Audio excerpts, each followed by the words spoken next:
Anadolu'nun en uç noktasında zamanın ve coğrafyanın kurallarının yeniden yazıldığı bir yer vardır. Burası yüzyıllar boyunca imparatorlukların iştahını kabartan kanlı savaşlara, kayıp kavimlere ve üstü örtülmüş sırlara ev sahipliği yapmış mühürlü bir toprak, Kars. Çoğu insan burayı sadece soğuk havası ve karlı dağlarıyla tanır. Ancak beyaz örtünün altında tarihin en derin bulmacaları yatar. Taşlara kazınmış kadim kehanetler, haritalandırılması imkansız yeraltı tünelleri ve yüzyıllardır rüzgarlara fısıldayan kayıp medeniyetler. Bu hafta bilinen turist rehberlerini bir kenara bırakıyoruz. Kars'ın karanlıkta kalan gerçekliğini, arkeolojik gizemlerini ve çözülememiş sırlarını aralamaya hazır mısınız?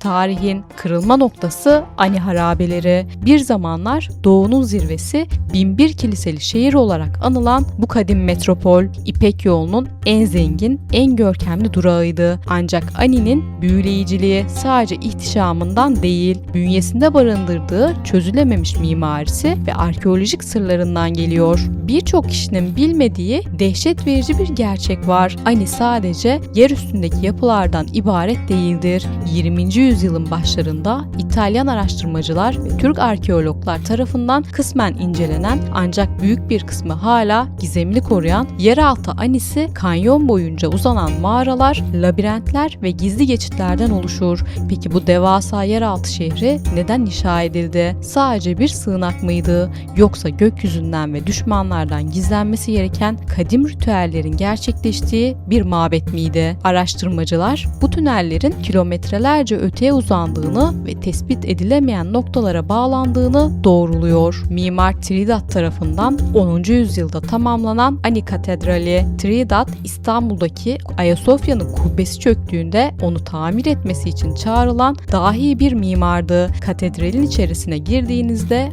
akustik ve orantı kurallarının çağının ötesinde olduğunu görürsünüz. Duvardaki saklı geometrik semboller ve ışığın belirli tarihlerde kilisenin odak noktasına düşmesi Tridat'ın ustanın kadim bir geometri sırrına sahip olduğu iddialarını güçlendiriyor.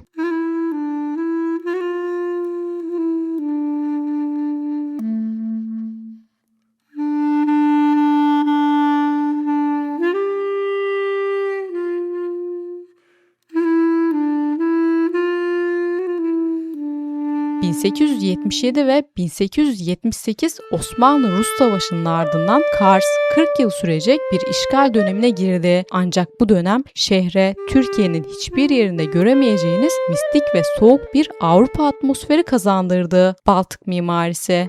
Şehrin kalbinde yükselen Kars Kalesi'nin eteklerinde 10. yüzyıldan kalma Havariler Kilisesi yani Kümbet Cami bulunur. Yapının dış duvarlarına kazınmış 12 Havari rölfeyi klasik Hristiyan sanatından çok farklıdır. Yüz ifadelerindeki gariplik, figürlerin tutuş biçimleri ve duvardaki pagan sembollerini andıran rölyefler buranın sadece bir ibadet alanı değil, ezoterik bir toplanma noktası olabileceğini düşündürmektedir. Şehir merkezindeki Rus binalarında ise Puşka adı verilen gizli duvar içi ısıtma sistemleri ve bazı duvarların bodrum katlarında bugün bile ne amaçla kullanıldığı bilinmeyen saklı bölmeler bulunmaktadır.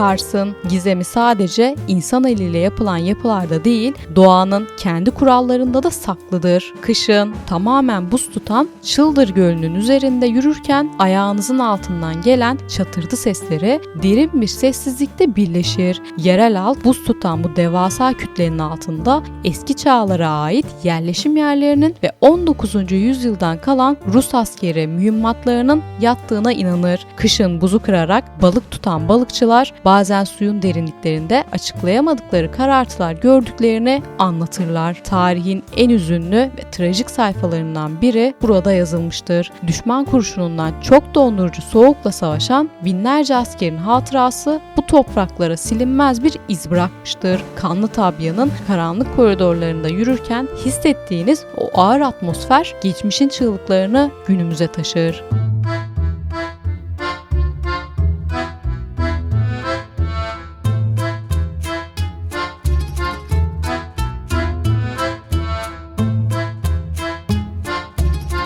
Çetin iklim ve yüzyıllardır süren kültür etkileşimi Kars mutfağını sıradan bir yemek kültüründen çıkarıp bir ritüele dönüştürmüştür. Kars kazı, aylarca kurutulan ve ilk karı yedikten sonra lezzeti zirveye ulaşan kaz eti, özel pişirme teknikleriyle saatlerce ağır ateşte demlenir. Kars gravyeri, 19. yüzyılda bölgeye yerleşen Malakanlardan mirastır. Yapımı aylar sürer, derin mahzenlerde ve özel maya dengesiyle dinlendirilir. Piti yani bozbaş, safran, nohut ve etin toprak kaplarda pişirilip sunumunda özel bir seremoninin uygulandığı efsanevi doğu lezzetidir. Kars, taşın, karın, kanın ve rüzgarın unutulmaz destanıdır. Yüzyıllar boyunca üzerinden geçen ordular, kaybolan medeniyetler ve toprağın altına gömülen sırlar, Ani'nin haritalandırılmayan tünellerinden Baltık caddelerin karanlık köşelerine kadar bu şehir yüzeyde görünenden çok daha fazlasını saklamaktadır. Kars kapılarını sadece bakmak isteyenlere değil, gerçeği, gizemi ve derinliklerde saklı olanı görmek isteyen yürekli gezginlere açar. Bir sonraki belgeselimizde tarihin saklı kalmış bir karanlık sayfasını aralayana dek takipte kalın, merakta kalın.